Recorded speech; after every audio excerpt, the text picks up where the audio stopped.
Welcome one and all to a Trainlover16 video!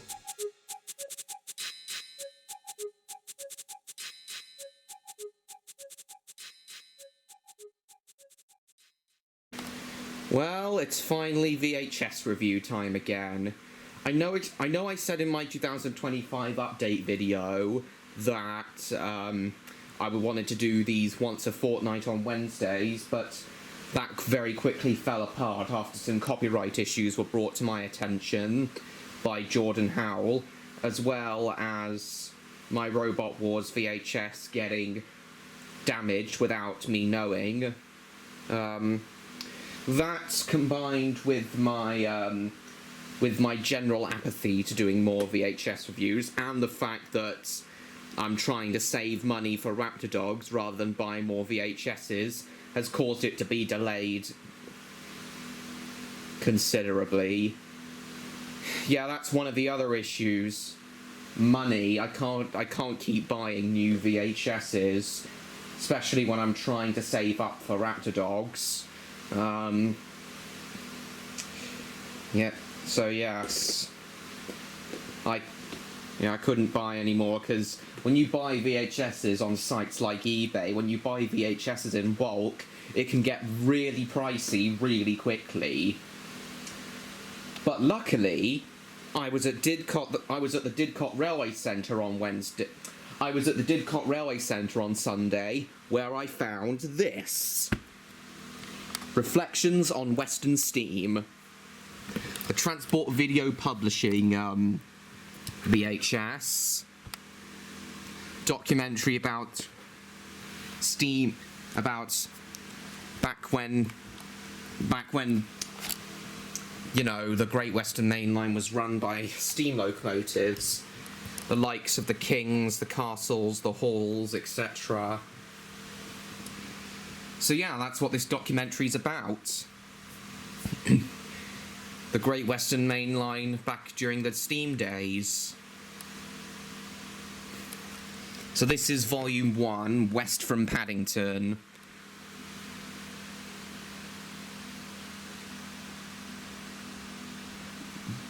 So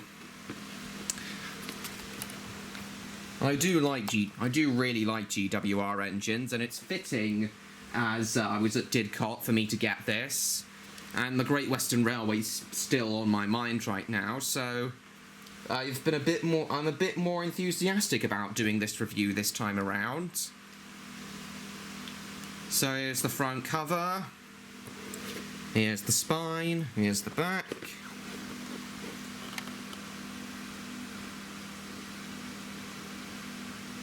It is unique.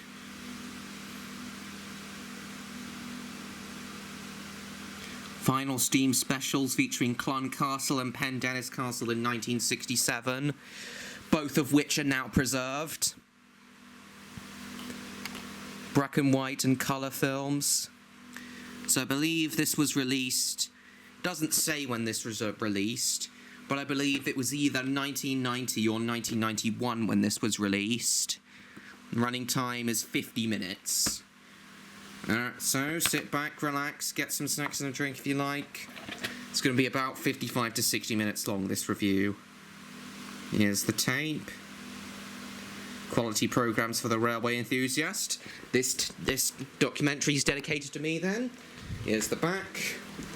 And in you go, tape. And on to the tripod you go, camera. Right. Transport Video Publishing.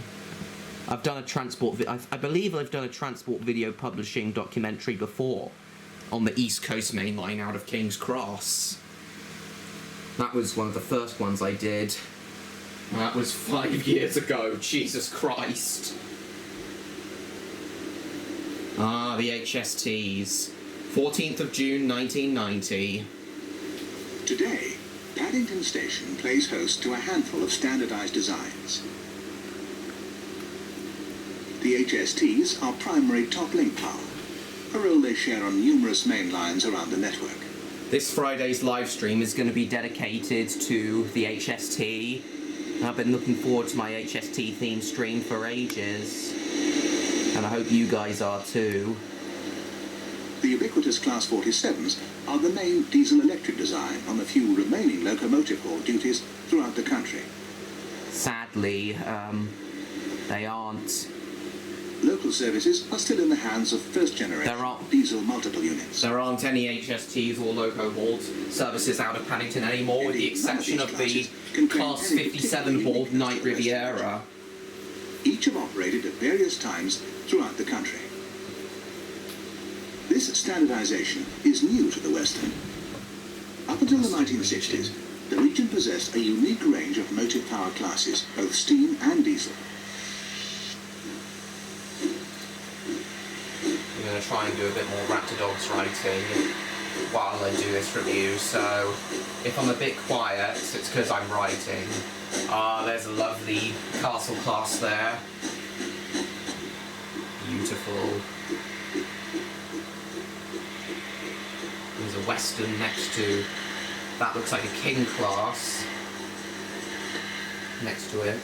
For a few short months during 1962, the last of the Kings operated alongside the newly introduced Western diesel hydraulics.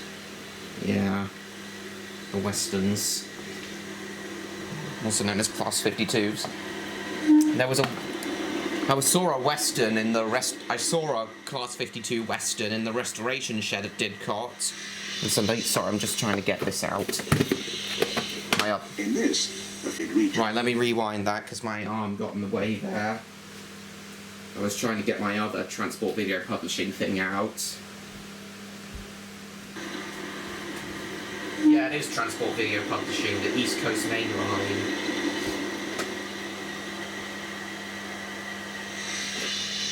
Which I got for only £1. In this, the first of a series of programs, we look back at various aspects of steam on this remarkably varied region. Reflections on Western Steam, Volume 1.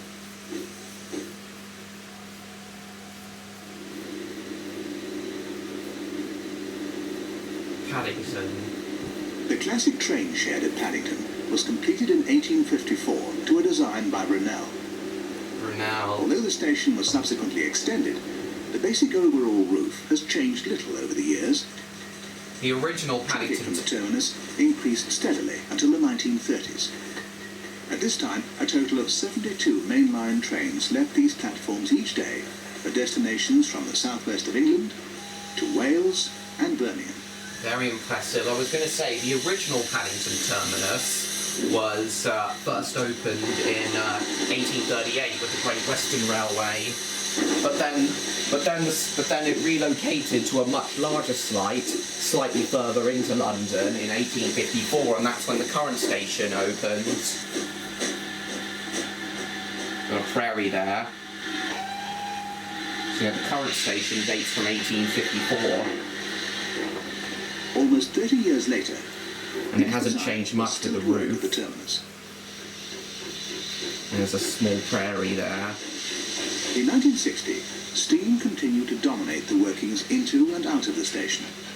Yeah, the prairies ran commuter services out of condensing 9700 tanks out of Paddington in the tunnels of the Metropolitan Railway. Yeah, and the panniers were the shunting engines. Old Oak, and also worked empty coaching stock to and from the station.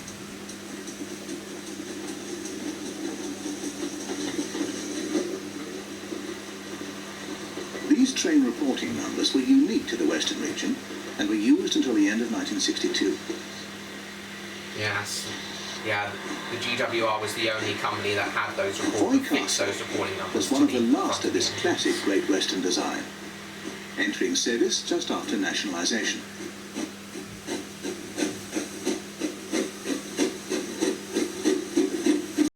Yeah, the castles were built from 1923 all the way up to 1950, which is really impressive. So if steam had continued, if it hadn't been completely abolished in the 60s, steam, I reckon the newer castles, I reckon the newer castles, alongside alongside the BR Standard series, would have continued until the 80s or 90s. Yeah, I'm pretty sure the BR Standard series of locomotives were intended to keep going until the 1980s or 90s. If only. If only steam had continued into the 90s. Largest of the Great Western designs. Wouldn't that have been nice? They're distinguished visually from the castles by the leading bogies, which are fitted with one inside and one outside set of wheel bearings. The Kings are also visually distinguished from the castles by being overall larger. Yeah, the Kings have much larger boilers and tenders than the castles. They're basically castles, but much larger and much wider. The 8400s were one of the last designs of pannier tank, built well into the 1950s. As a result, they had very short lives. In some cases, less than 10 years. Unacceptable. Trains should... All locomotives and trains in general, should have working lives of between 40 and 50 years, if not longer. The castles were the principal Great Western Express design for a period of around 30 years. The first was introduced in 1923, with 5014 appearing as one of the earlier batches. If some BR diesels are still in use on our... 723 Penrise Castle Penrise was one of the Castle. last batch built by the newly nationalised British Railways and appearing in 1950.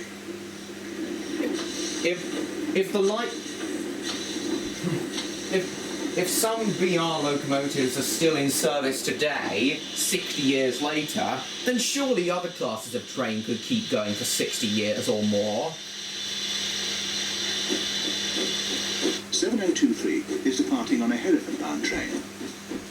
These were to be the last express passenger duties in the hands of steam on the Western region. Nice.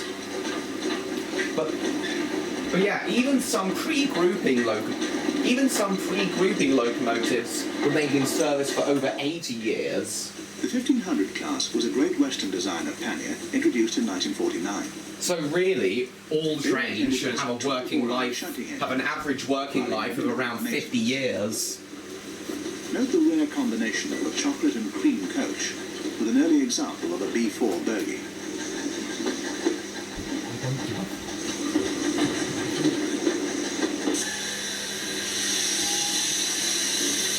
Sibley Castle is working the 1115 to Hereford.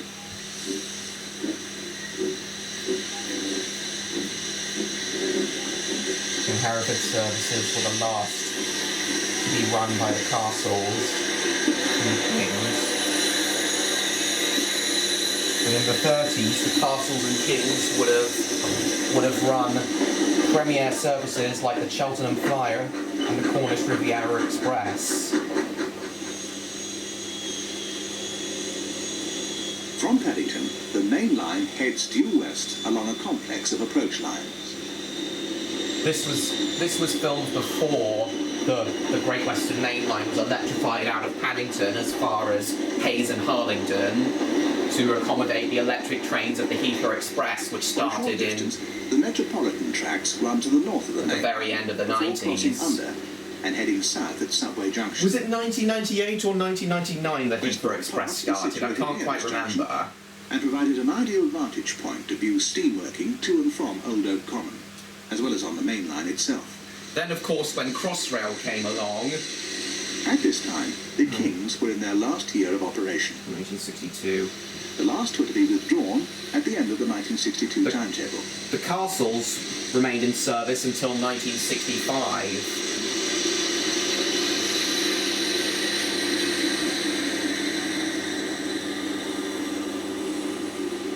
So yeah, then when Crossrail came along, it was... The Cheltenham Spa Express, also known as the Cheltenham Flyer, was at one time the world's fastest train. Yeah. So when Crossrail came about, the electrification was extended beyond Hayes and Harlington to Reading and beyond. When Crossrail opened, I thought the electrification was only going to go as far as Reading. But then I discovered that they were planning to electrify the Great Western Main Line all the way out to Swindon and Cardiff. Western diesel hydraulics had only just entered service.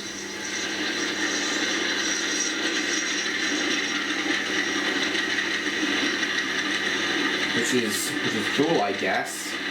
And they had originally planned to do Bristol as well, but they ran out of money for the electrification.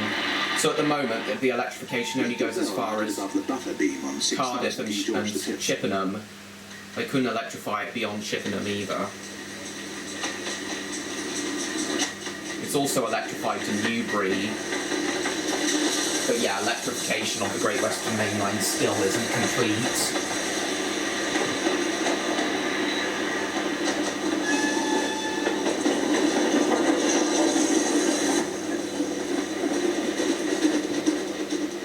This 1500 tank is employed on carriage pilot duties to and from Old Oak. Incidentally, one of this class is now preserved on the Severn Valley Railway. Yeah.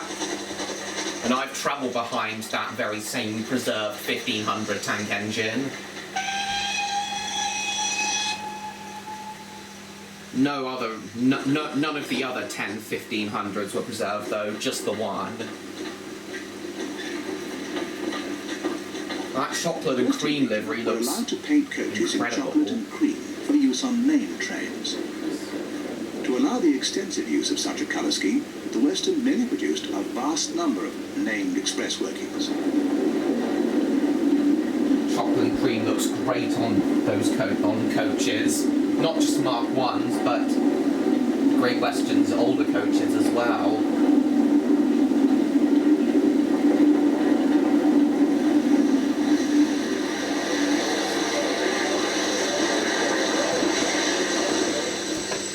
We've now moved a few miles to the west to Ealing Broadway.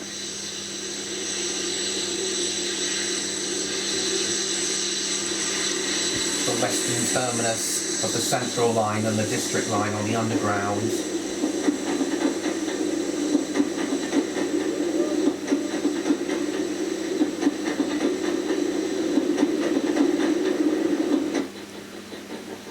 Castle Class 5066 was renamed Sir Felix Pole in 1956.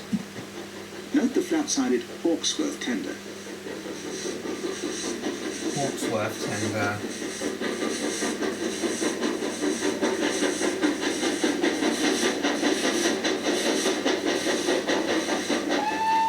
Of fast, slow and carriage lines was centred on Old Oak Common and a series of junctions. Here, the freight link through Kensington Olympia crosses, while spurs connect the former Great Western Line to North Pole Junction. West Coast Main Line.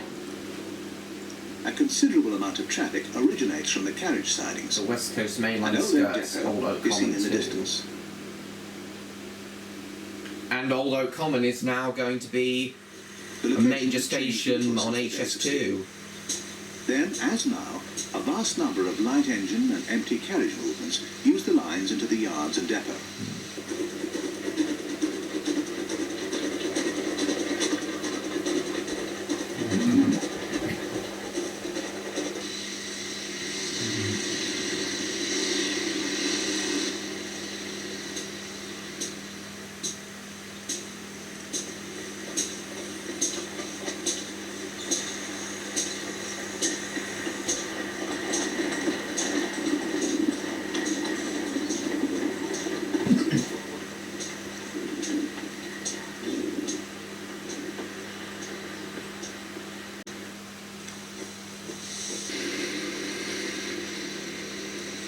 In the days of steam, Old Oak was the largest depot on the western region. That 2800 looks to be on its last legs.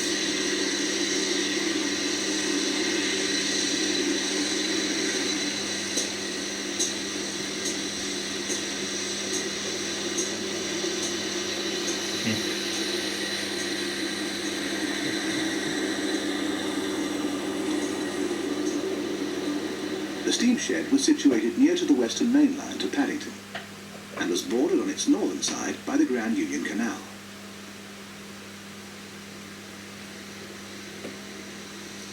These rare scenes were taken early in 1946, just after the war, but just before nationalisation.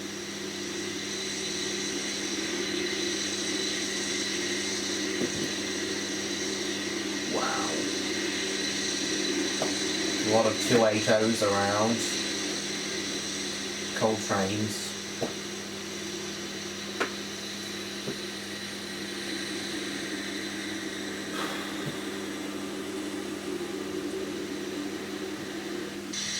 County number 1011 had entered service in January 1946, but had not yet been named. These Swindon-built engines were the most powerful of the Great Western two-cylinder passenger designs. Castles and Kings were both four-cylinder. An ex-works castle stands in front of a pair of Churchward's mixed-traffic 280s.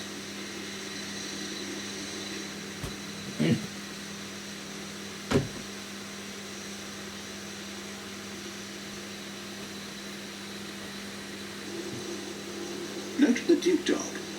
These were closely associated with the Cambrian lines, although this example was probably allocated to Didcot shed. The manors were also associated with the Didcot lines as well as Wales in general.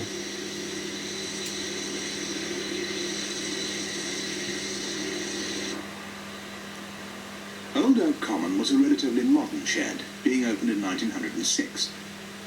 It was to remain open for steam until 1965. The large shed contained 4 electrically operated turntables. These were all interconnected under one huge roof.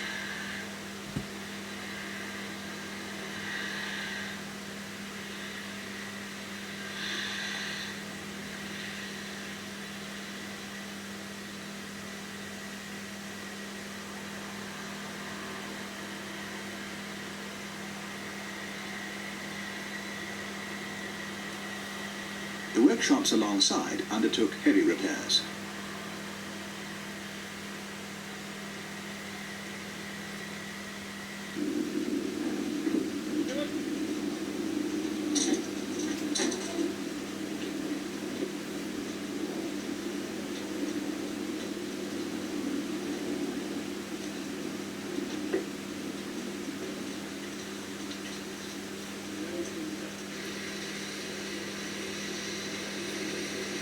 A top-link veteran poses for the camera. Ooh. Hello, sir. The Old Oak Commons breakdown crane is moved into the shed yard by a Churchward mogul.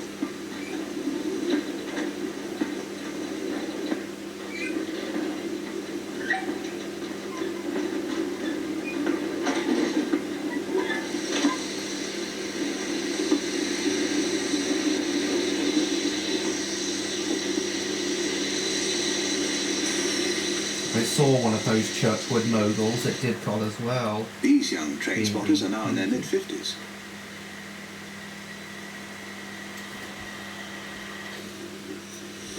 Hold on, where's the remote? Here it is. What did you say about the age of those train spotters?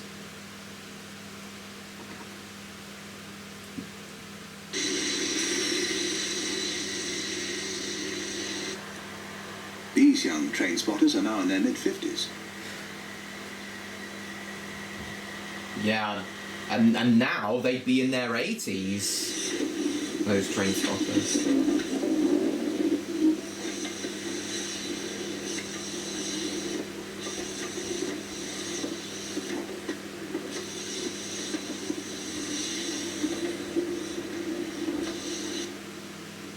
I think I've seen this shot in my 100 Years of British Trains DVD.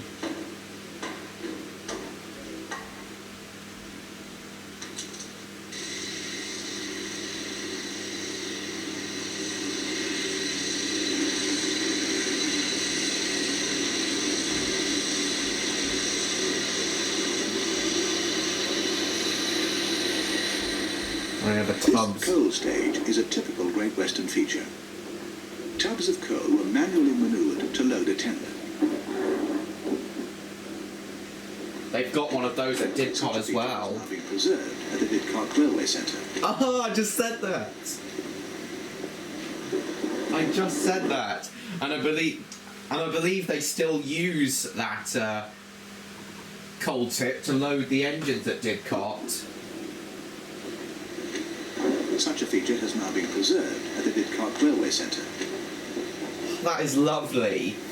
I did walk up there in my vlog that I'm yet to upload, in my Didcot vlog I'm yet to upload. These frequently filthy jobs associated with steam are part of a way of life that's now disappeared.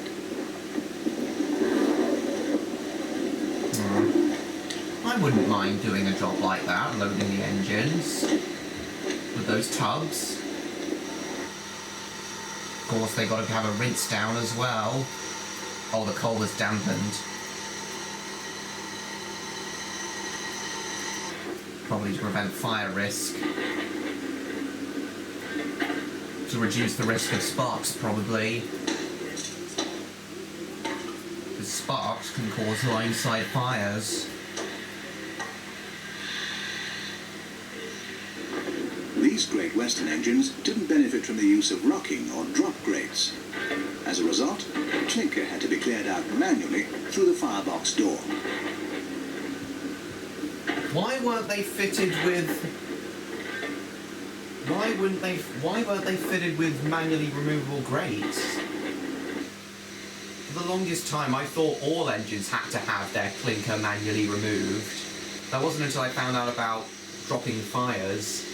I didn't find out about the engines being able to drop their fires until years later. And of course they got to fill it up with water.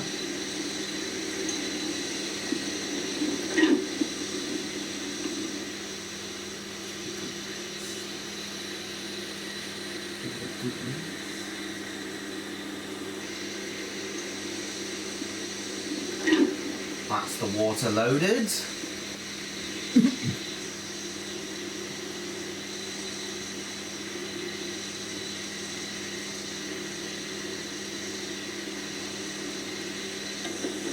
The shed at Old Oak was closed to steam on the 22nd of March 1965. The shed housing the turntables was demolished and a diesel depot built over the site. One of these turntables was in fact retained, although it's now open to the skies and free from the steam and smoke of 30 years ago.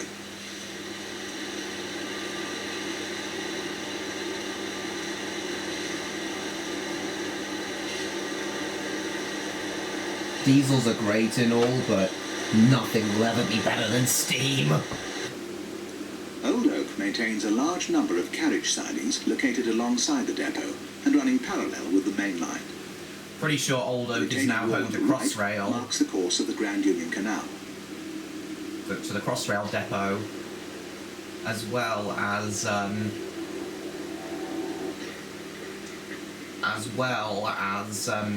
future site of HS2 station, the main line to Reading. Notice From Old Oak, the former Great Western Main Line heads west towards Reading.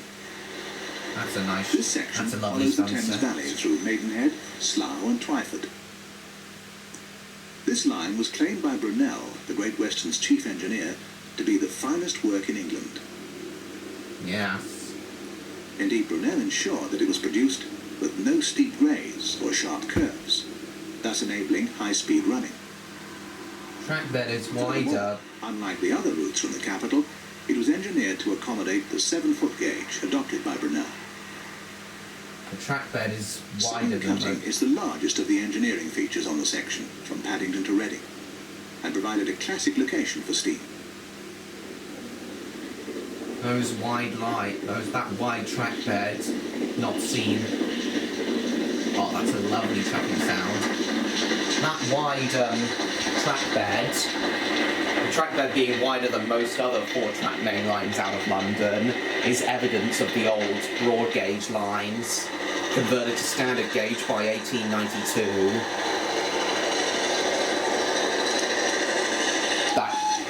That is a lovely sound. The castles and kings, I reckon, would have frequently done 90 thundering down to Cheltenham and the West Country. There's a freight train. being worked by a 2800.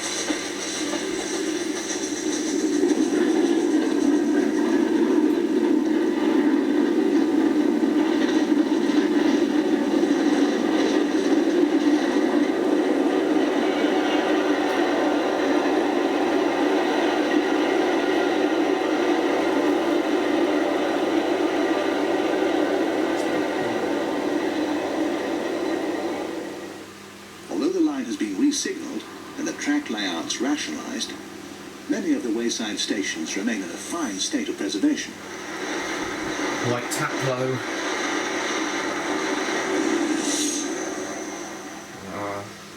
I wish the HST station was Taplow still was around. opened in 1872 Running and trains follows out the of classic London. Great Western Station layout of a large island platform and up and down platforms either side, serving fast and slow lines.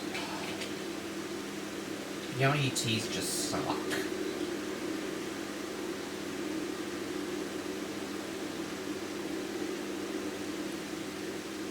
The covered footbridge is another Great Western feature and dates from 1884.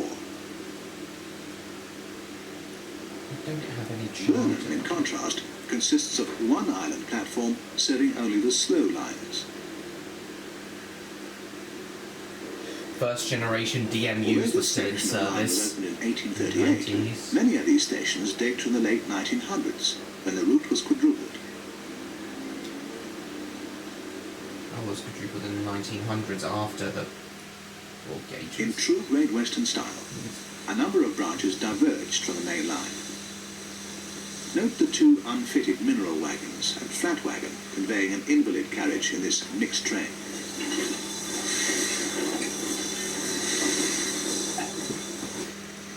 A classic combination of an auto coach and 1400 tank heads away from the junction towards Marlow.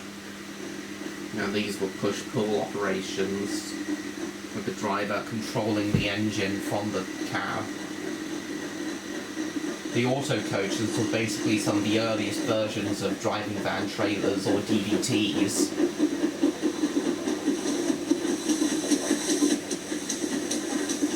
So the driver would control the train from the coach, would control the engine from the coach, but of course the fireman still needed to be on the footplate to Although keep of the antique appearance, the oil. 1400s were actually introduced relatively recently and dated from 1932. Yes. Their general size and arrangement is, however, in direct descent from the 517 class of the 1860s. Maidenhead was the junction for both the Marlow and High Wycombe services.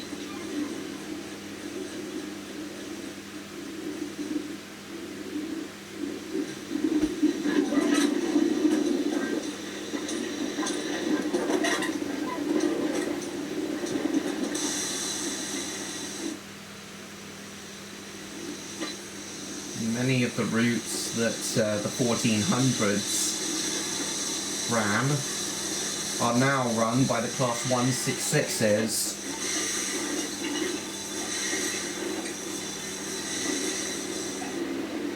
Reading. The largest junction west of Paddington is at Reading.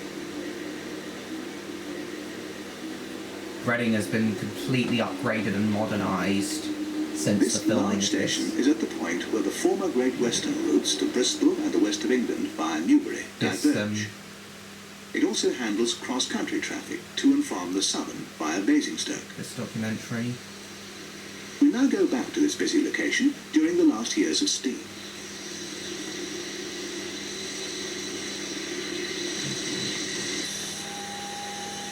Goodrich Castle heads west from the station with a Hereford-bound train.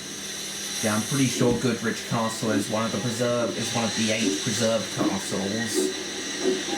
So many castles were built though, I wish more were preserved.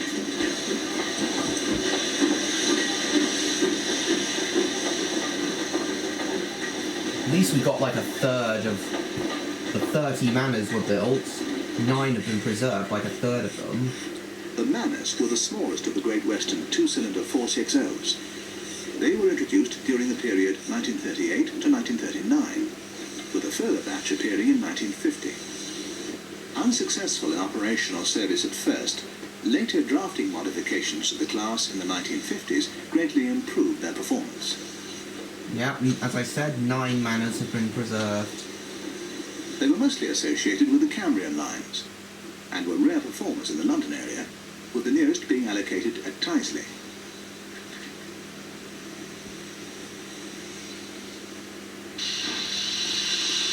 As I said, the manors were mainly used on secondary express trains alongside the halls.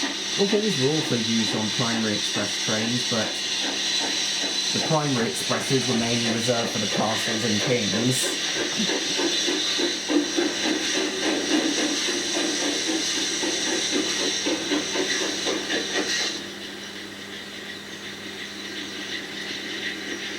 Reading has seen considerable rebuilding in recent years.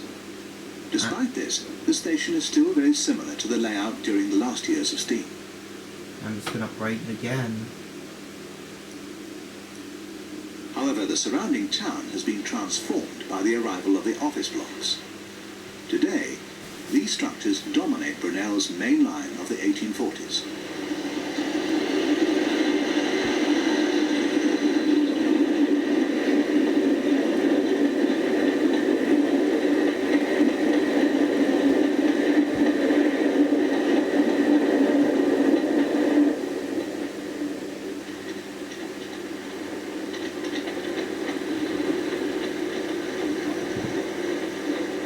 The electrified line, the third rail electrified line into Waterloo is over on the From side. Reading, Brunel's line to Bristol heads northwest along the Thames Valley. Northwest This line along was the one of Thames 3 Valley. former Great Western routes running from Reading. To the southwest, the Basingstoke line. To the west, the Berks and Hants line. And to the northwest, the original Great Western route to Didcot and Bristol. On this northerly route, a number of delightful wayside stations serve the communities along the Thames Valley. Like those on the main line between Paddington and Reading, these seem to have escaped change and remain much as they did in the days of the Great Western. Same The goes for station the at Chelsea is a typical example, dating Same from goes 1892, for all the and was once the stations. junction for the 2 3/4 mile branch to Wallingford. The same goes The for first station north of Reading is at Tilehurst. the same goes for all the A hall heads stations. north on a freight from Old Oak. All the stations on the Cotswolds and Train Morgan's heads line. north behind the castle. The full brake in the train is being used to convey milk churns. Castle pulling a milk Note train. the pallet van behind the locomotive. Must feel very This impudent. unsuccessful design of wagon was very short-lived in service.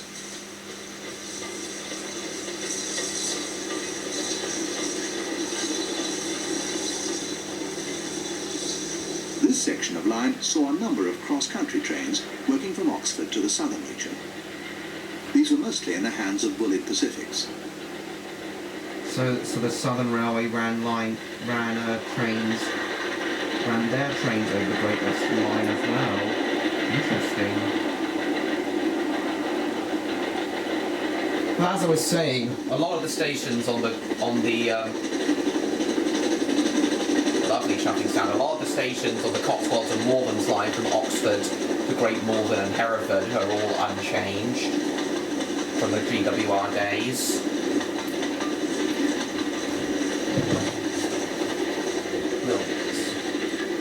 We've now moved to the next station north of Tilehurst, at Pangbourne.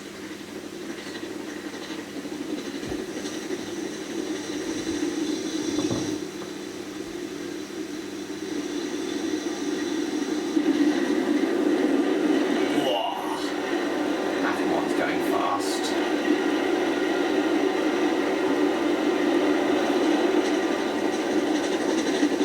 Wouldn't be surprised if that was the Cheltenham Flyer. Didcot is the next large station and junction on the main line to Bristol. This is where I was on Sunday, To Oxford and Reading. though it looks different to how it is today.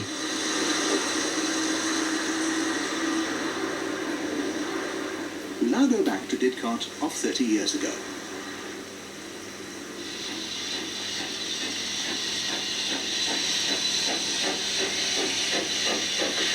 The station saw a considerable number of local workings to and from Swindon, Reading and Oxford. While in addition, trains for the former Didcot, Newbury and Southampton line terminated here.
The station is bypassed on its east side by the direct line to Oxford. Until 1962, the Lord Nelsons made regular appearances. Oh, that's interesting. So the Great Western and Southern must have done a lot of track sharing.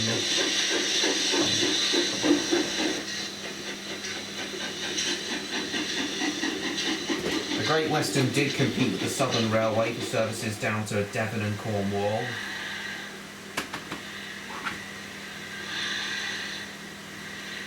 Old Oak Common was the main shed of a number of sub-sheds located on the line through Reading to Didcot and Oxford. In 1963, all, with the exception of Slough, remained open to steam. While that at Old Oak was demolished to make way for a diesel depot, the shed at Southall remained intact and in use as a stabling point for diesel multiple units until the late 1980s. This is where an infamous crash happened in 1997 with an HST and a hopper train.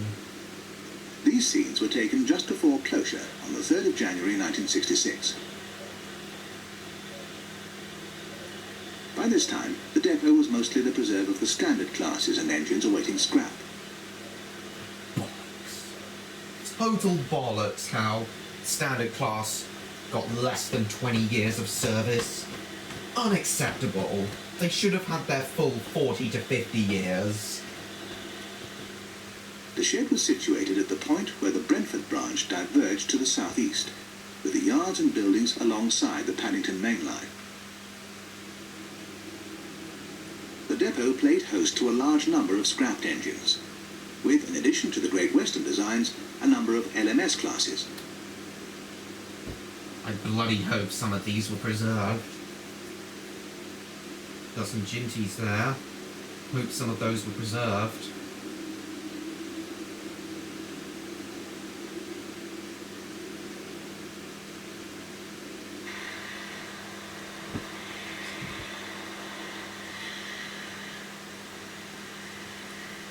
Before, the shed had an active allocation of former GWR power, although Clun Castle was a visitor from Old Oak Common. Clun Castle, one of the most well-known preserved castles, frequently seen on rail tours across the country.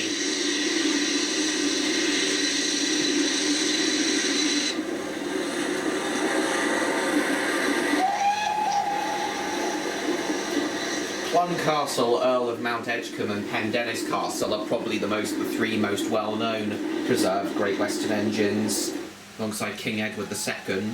The major station and junction at Reading was the site of the next shed. 81D was situated a mile to the west of General Station by the junction for the Newbury line. Sorry. Closure came on the 4th of January 1965, and the large 9-track shed was later demolished and replaced by a diesel depot. Diesel depot indeed. The next shed north of Reading was at Didcot, again situated within a number of junctions. This shed has been preserved, the Oxford and Reading lines. This shed has been preserved, though. It's It's now part Closure of... to steam came on April the 5th, 1965. But the shed was to become the base for the Great Western Locomotive Society. Home of 25 years later, Didcot preserves the atmosphere of the days of the Great Western Steam Shed.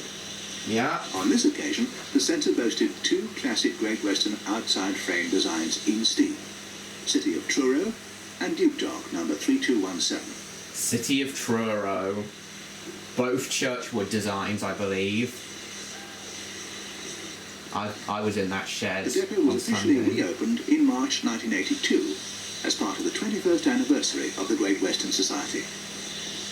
So this shed officially reopened.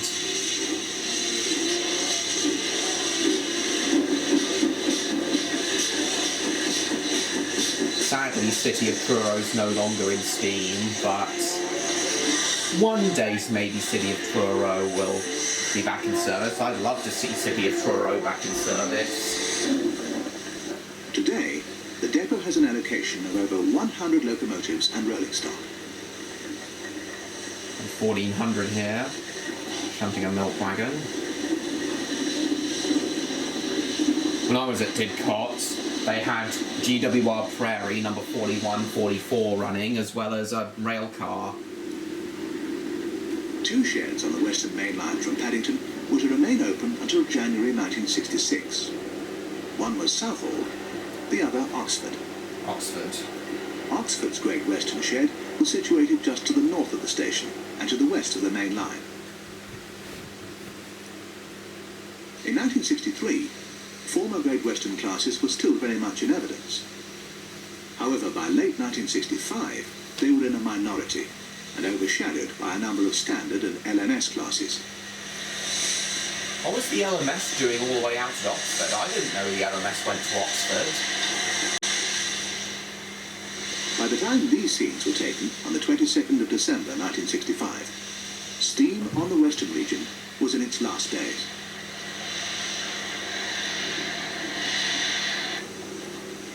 A Black 5 approaches the station on a Bournemouth train.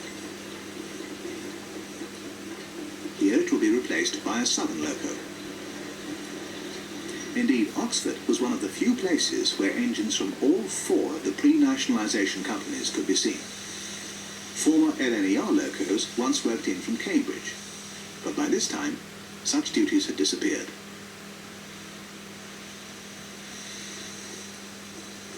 A filthy hall heads south for Reading.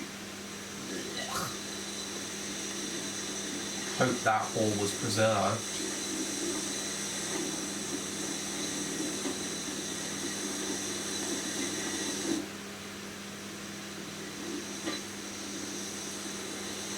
The halls were mixed traffic engines.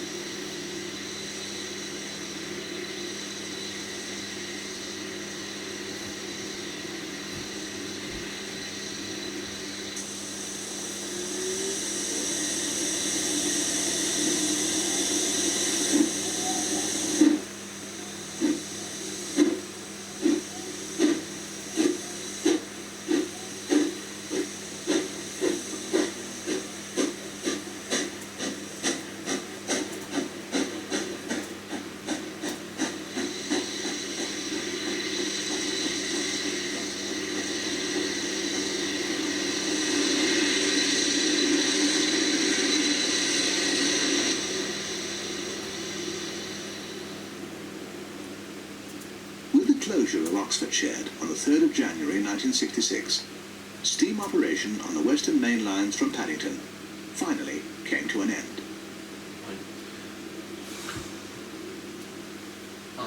Unacceptable.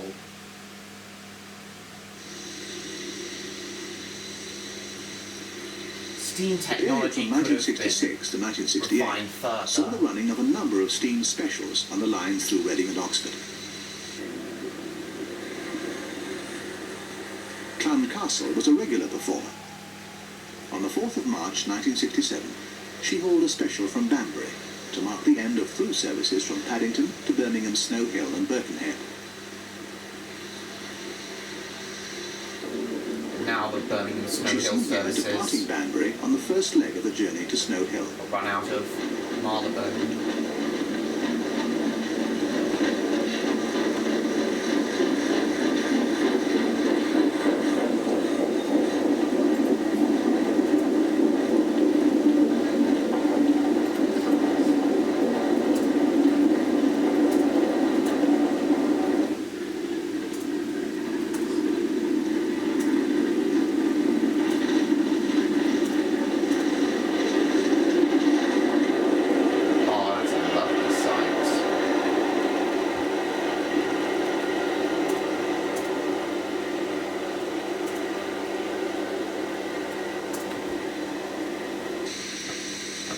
Clun Castle was a regular site at Banbury. Indeed, this location was to retain an allocation of steam well into 1966. Motive power was by this time restricted mostly to black 5s and 9Fs. They should have stuck around. Black 5s and 9Fs.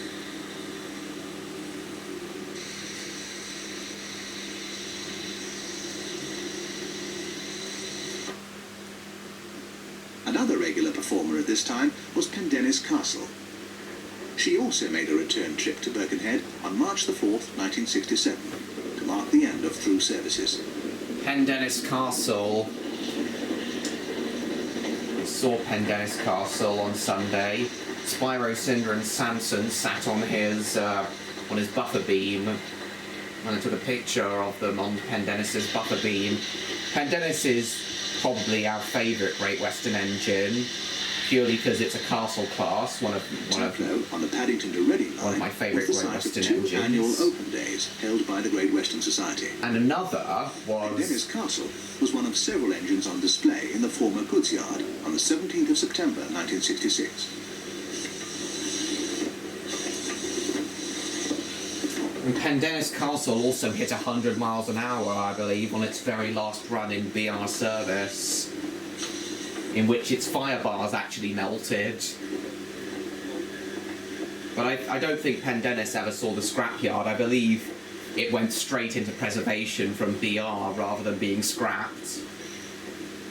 And with Clun Castle seen here also running these steam services, I assume Clun Castle also never saw the scrapyard. In conjunction with this event, Cookham Manor ran a special train from Birmingham New Street. Yeah, Cookham Manor, I think, is one of the 9 preserved manors. It's over 20 years since the last regular steam workings on Brunel's classic main line from Paddington. Since then, 2 generations of mainline motive power have operated on this former Great Western route. The diesel hydraulics were to work alongside steam for a few short years. Class 35. Preeminence was, however, to be short-lived. Bought one of those. By the 1970s, it had mostly been replaced by more conventional diesel designs. Class Today, 30. the HSTs dominate the mainline services out of Paddington. I bought one of those once in the class hands of the kings and castles. routes for the king. Interestingly, one aspect of the motive power scene has seen little change. The DMU fleet, which first appeared in the late 1950s, still operates local and suburban services.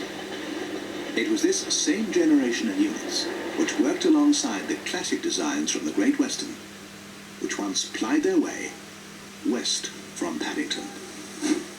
There we are. I think that's the end now. So, yeah, I got a Class 35 when I was at Didcot, fitting as Class 35s were also Western Region diesels.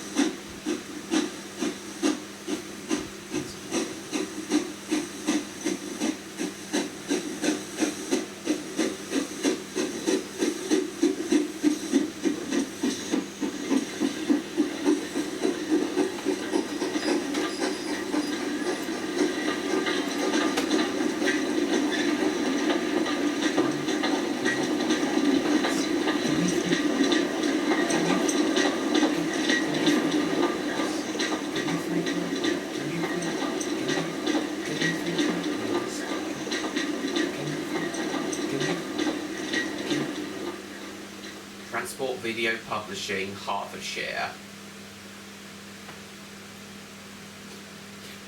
There might be a promo at the end of this. Oh. Nothing. Let's fast forward then.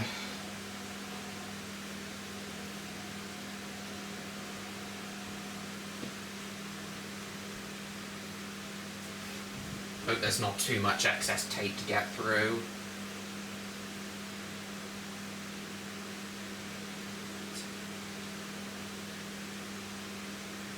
Can you free grab? Can you free grab onto it? Can you free grab onto it? Can you free grab onto it, please? Can you free grab onto it, please?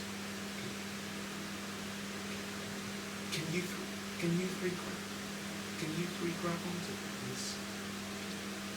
Can you three grab on?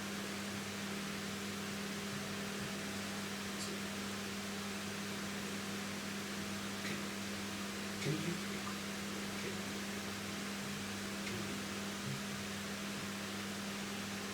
Let's see. Come on, hurry up.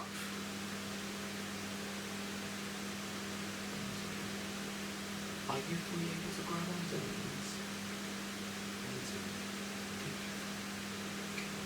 Can you three? Can you three?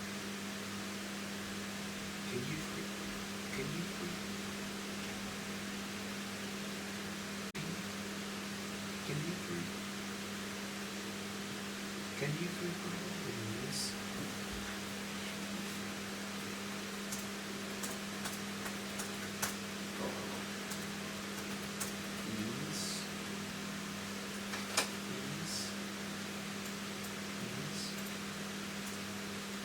Oh, fuck.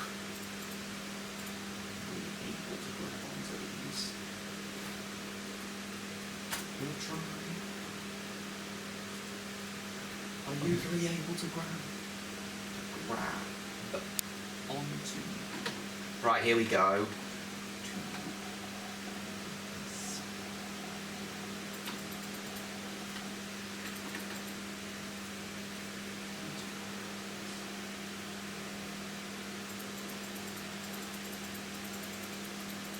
Can't hear it very well.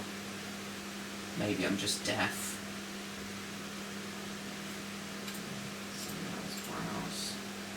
So I'm just saving the writing I've done just now.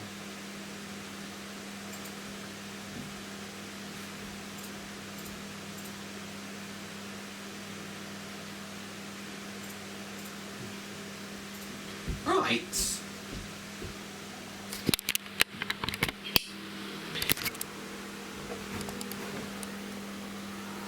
Doesn't seem to be rewinding that fast.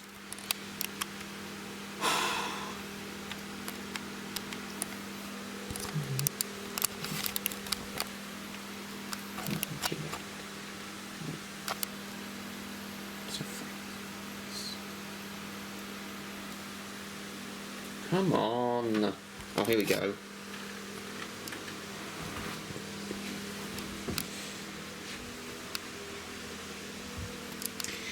My OCD demands I rewind it just a little bit further.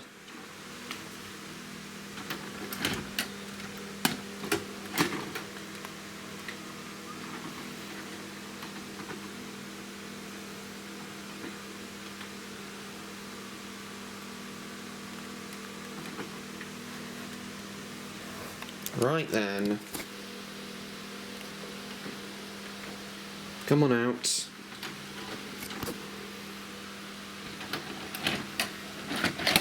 And that's it for the first VHS review of what will be the final year of these reviews. Hang on, let me put this back in here.